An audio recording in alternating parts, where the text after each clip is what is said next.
Before we start this video, there's something I need to address. This video was hit with a copyright strike twice, and the second one was from some clown known for, let's just say, interesting commentary. But here's the funny part. No matter how many times you try to take this video down, I can always change it, rebuild it, or bring it right back. Your effort is futile. Praying to YouTube that this video will vanish in a day, only to wake up and see it standing right back up again. It's almost like the trial of Paul in Acts 14. People tried to silence him, but the message kept rising anyway. And here's some advice.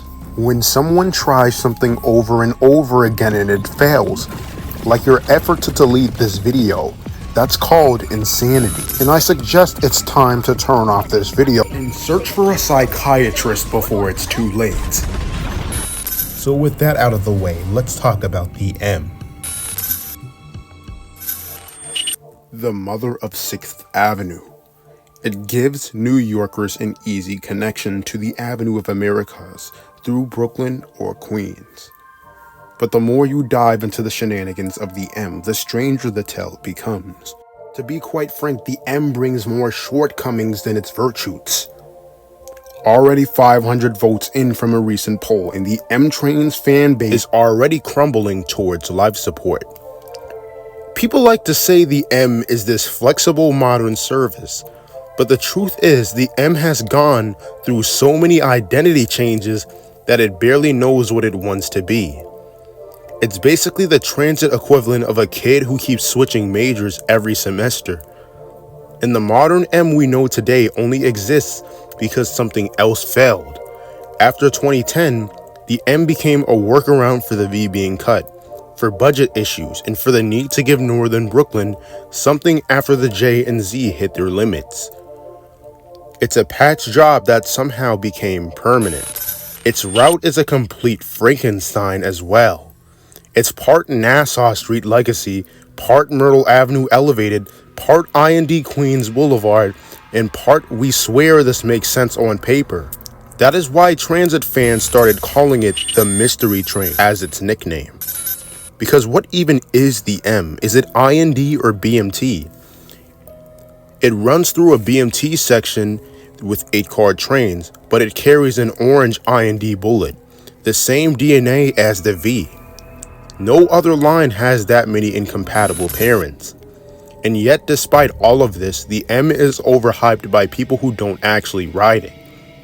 Transit fans love the bridge view, but real riders deal with brutal headways, inconsistent service, and the pain of relying on a line that the MTA treats like a side quest. It's the line they tweak when they want to look like they're improving service without spending money. It's the line they cut when they need to save money. It's the line they reroute when they want to pretend they're listening to riders. The M is basically the sacrificial lamb of the system. Everyone loves it until they need to rely on it in times of crisis. During midnights or weekends, it doesn't even run its full route. It turns into a Myrtle Avenue, stopping at Myrtle Broadway for Metropolitan Avenue.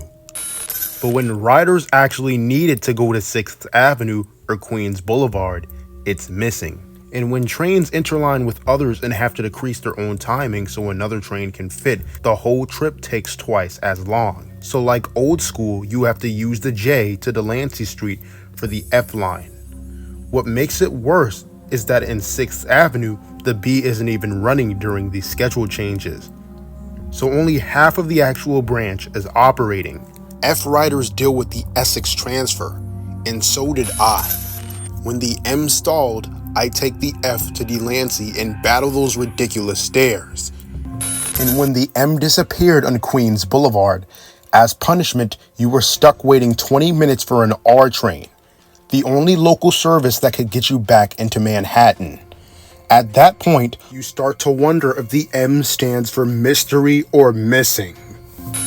That's the real story of the M, a line that looks good on paper, photographs well on the bridge, and falls apart the moment you actually depend on it. The M already starts off terrible during the first part of its pregnancy stage.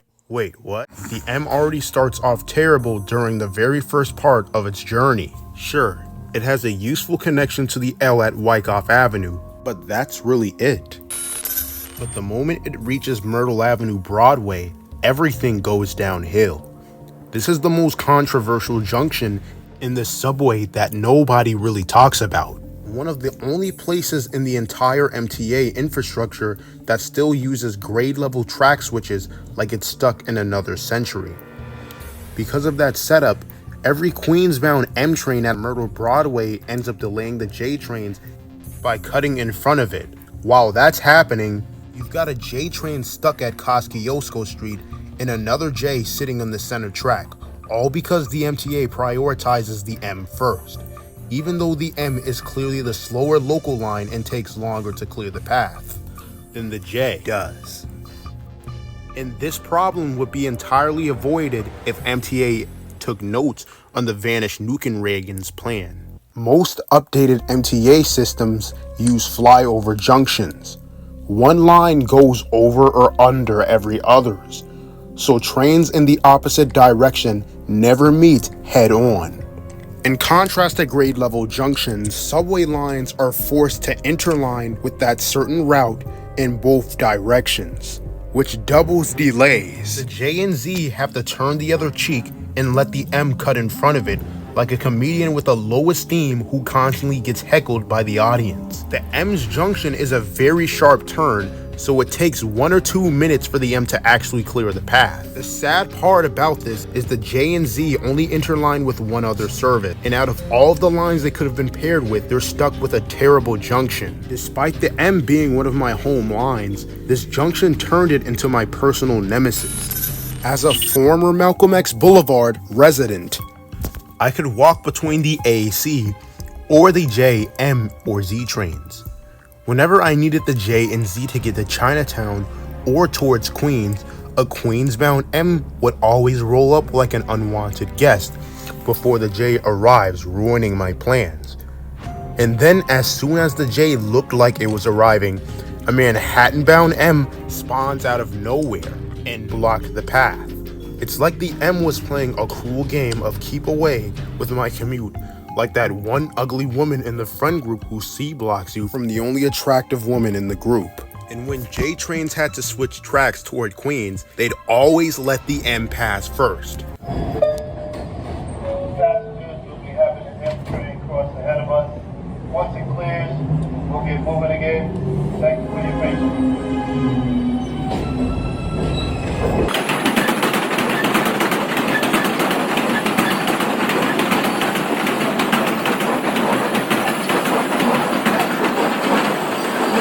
And now I'm staring at the conductor like a child whose father just chose another woman in front of me. The M's biggest problem isn't the trains, the riders, or its schedule. It's the fact that it has almost no space of its own. Because of this, it sabotages many other lines. Outside of the Myrtle Avenue section or the 63rd Street Tunnel, the M is basically a guest on everyone else's tracks. And every time a line has to share, somebody loses. When a train interlines, it has to give up some of its trains per hour just to make room for the other line. The M does this not once, not twice, but 3 times. 3 mergers in a system with only 27 lines. 15% of New York City subway delays are secretly caused by the M. If a line enters a segment that is not originally its right of way, it is logical to confirm that train is the delayer. And furthermore, the real chaos comes from proximity.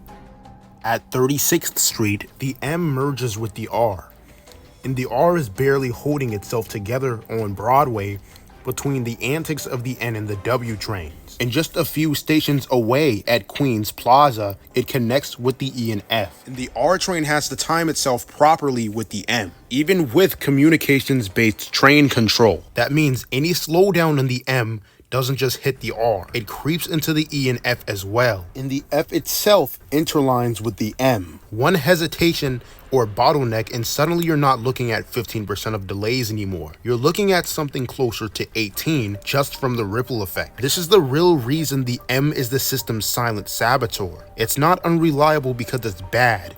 It's unreliable because it's homeless. Like you. Yeah, that's right. I'm talking to you. You need to get a job. The M doesn't have a true dedicated right of way. So every time it shows up, somebody else has to slow down. And when the M slows down, the R slows down. When the R slows down, the E or F have to slow down. And when the E or F slow down, Queens Boulevard collapses. And what you notice is a system that bends itself over to allow access to foreign invaders. You might look at the R and say, well, the R connects with just as many lines as the M does. And that's true, on paper. But the difference is the R has its own right of way for its entire route. The R isn't barging into anyone else's space until it reaches Queens Boulevard. It's running on tracks that were built for it, designed for it, and scheduled around it. The M doesn't have that luxury. Instead, the M is forced to merge into other people's quarters. 3 times, and every time it does, the others have to slow down, squeeze in, and let the M dictate the pace. Nobody else is waiting for the R to pave the way, but we have to let the M pave the way in sections it was never truly meant to be part of. In a way, the M is the immigrant of the subway system, constantly adapting, constantly negotiating for space, constantly being judged for problems that come from the environment around it, and not from the line itself. It's not that the M is bad, it's that the system never gave it a home of its own. And because the M collides with so many lines, it ends up with horrendous frequency whenever it has to run on its own. While I was out getting 7 train footage, I transferred back to the I&D Queens Boulevard line to head back towards Brooklyn. I wanted M train footage for this video, but apparently the M had other plans. I watched at least 5 or 6 E and F trains show up heading back to Manhattan like they were on a conveyor belt. Then 2 R trains rolled in before a single M even bothered to exist. So I gave up and took the F back to Brooklyn, hoping it would outrun an M since it skips 5 stations in 3 minutes. And I figured, fine, I'll just transfer back to the M at Delancey Street. But when I checked the M, it was still crawling at 23rd Street from Essex Street. And then I heard the sound of an R179 and started praying to the Most High that it was finally an M train. But of course, why would anything go right? Because it was just a normal J. So I took the J back to Myrtle Avenue, hoping it would go express and catch up to the M that had to be right behind it. But no, it stayed on the local tracks like it had nowhere better to be, with no M in sight. Then I waited a solid 10 minutes for that same M train that was stuck back in Queens. You mean to tell me there was no single M scheduled in front of the one I was waiting on ever since I was at Queens Boulevard, all the way through the entire stretch of Brooklyn, and when it finally arrived, the next M train was 32 minutes away. And mind you, this was during peak hours at 5:30 in the afternoon. The M has the worst timing possible. When I need it, it's nowhere to be found, and when I don't need it, it's suddenly in my way. It's not that the M is bad, it's that the system never gave it a home of its own. And this problem was worse when the M train was brown. When the M was brown, it never even went via 4th Avenue or West End outside of peak hours. Instead, it terminated at Chambers Street, even though the majority of riders wanted Fulton. And on the rare occasions it went beyond Fulton, it ended up delaying the J and Z in the worst possible ways. When the Nassau M made its way to the R, it had to use the same tracks the J and Z terminated on at Broad Street just to connect to 4th Avenue, which turned service scheduling into a complete nightmare. And all of this sacrifice, all of this operational chaos was just for the M to carry air south of Broad Street. Because in the other section of Brooklyn, the M train gained no ridership at all.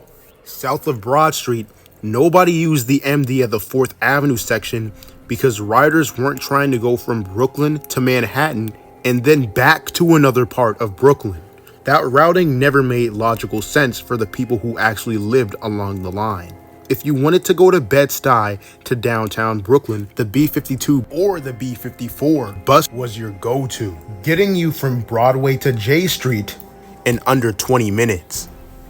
And the funny part is that this exact problem still exists today.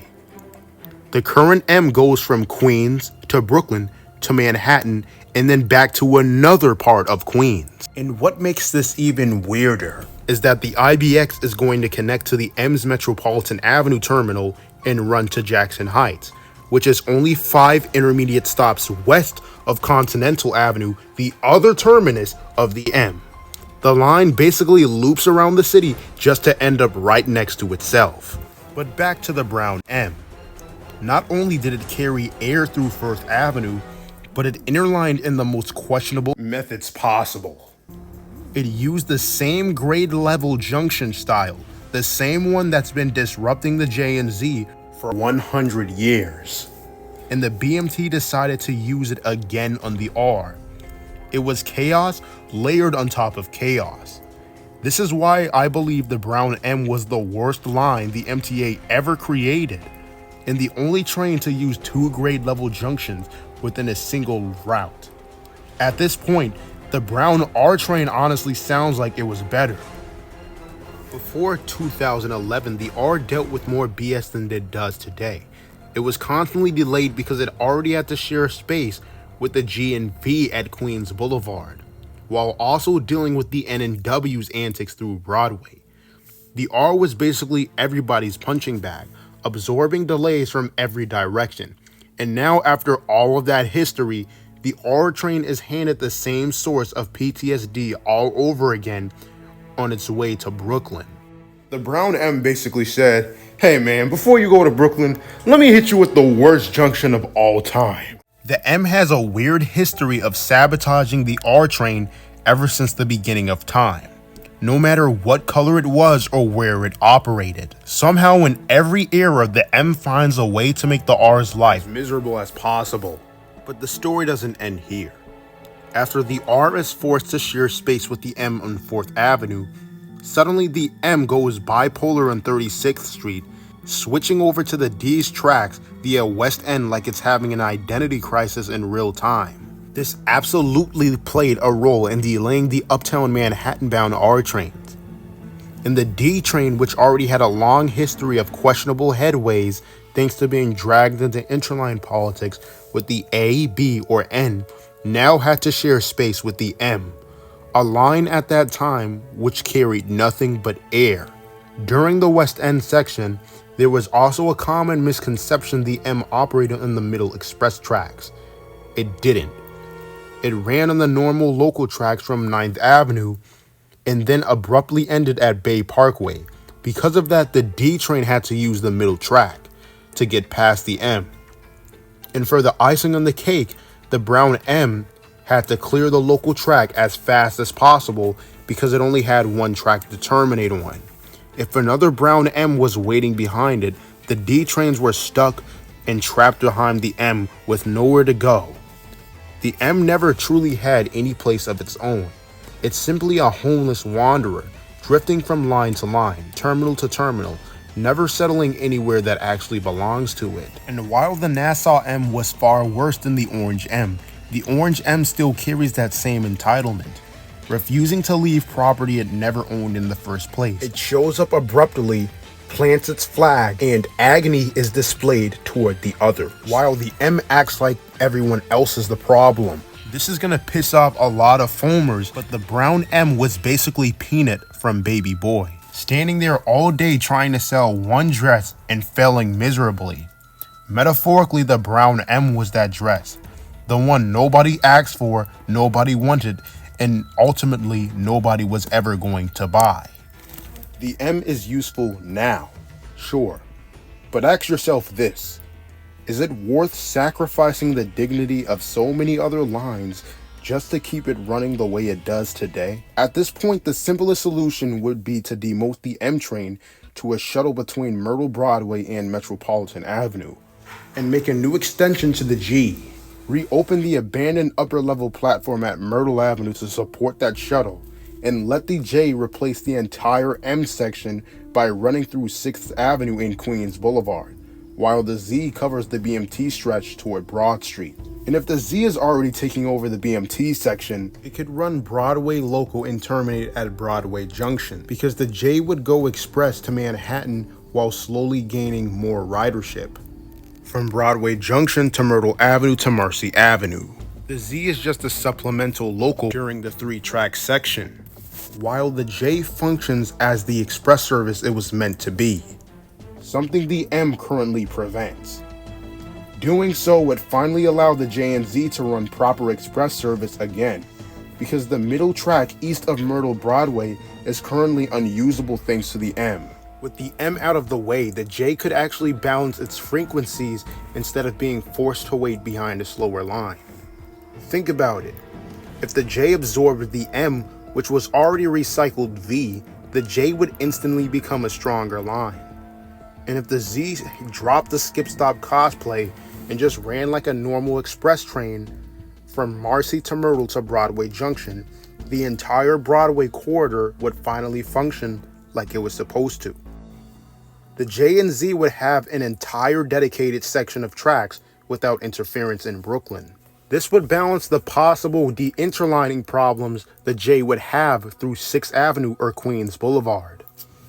Since the Z would have no reason to be useful east of Broadway Junction, that could be its new terminus, freeing up multiple amounts of space for the J. But the MTA is never going to do this. For one, the M is expected to run through the Rockaway branch. Second, it would turn the J into a 28-mile monster, possibly as long as the A if it looped around to Jamaica Center. And that's the irony. The solution exists, the logic is there, but the politics and the optics will always keep the M exactly where it is. In an honorable mention, once the M gets rerouted through the Queenslink proposal by reviving the Rockaway Beach branch, it's going to end up with another station called Metropolitan Avenue. At that point, the M will continue being the most geographically confusing line in the entire subway system, no matter how useful individuals claim it is. However, there's a different way to perceive the M underneath all of its flaws, because I don't hate the M, I hate what it has to be. It's the narcissist of the subway, pretending to help while destroying train per hour frequencies for others, especially the J and Z. If you think about the story of the M, it's quite sad. The M was never meant to be a loop, nor shaped like the number 9. In truth, the M has lost its purpose ever since the southern section of Myrtle Avenue was demolished in 1968. And MTA has been making excuses to keep it alive for nearly 60 years. Ever since, the M has been a homeless wanderer, but yet I'm attacked on Reddit from groups of people who most likely clicked off during the pregnancy joke, or because they coincidentally met their love life at Central Avenue. But you may ask, how do I know they responded to the video before the video itself was uploaded? Because some weirdo who probably lives at Wyckoff Avenue got so offended by it, he decided to manually strike this video for having only about 20 seconds of his M-Train clip on this video. And I know, well, given how controversial this video is, it is not some random coincidence. And whoever made that entire Reddit thread, it ended up meaning nothing. So if you're here scrambling to update the link, you just wasted your own time. Congratulations. No care for the comments, no care for the community, just a video he'll be lucky to make $6 from by 2027. But the re-upload made me think about some points I actually missed. If you're this far into the video, I want you to think critically for a second. Someone who lives on the Brooklyn end of a line is going to have a completely different experience than someone riding the Manhattan or Queens section. A person in the Rockaways might hate the A because it takes forever to reach Brooklyn, while someone in Harlem loves it because it's expressed the entire way. And when I lived on Malcolm X Boulevard in Brooklyn, the A, C, and M all technically took you toward the same general part of Manhattan, at least until you hit Midtown. That's why the M only feels reliable to certain riders. It's not magic, it's just geography. It gets you into Manhattan faster from that specific corner of Bed-Stuy. and even after all of this, my voice is overlooked, as if my experience is invisible. But I lived on the M as well. I walked its platforms, endured its flaws. My perspective is not optional. It's a lived reality. But I'll give you a second to process all of that Before this video ends, sit and think about this. The M train has been lost for decades, and we're the ones pretending it knows where it's going.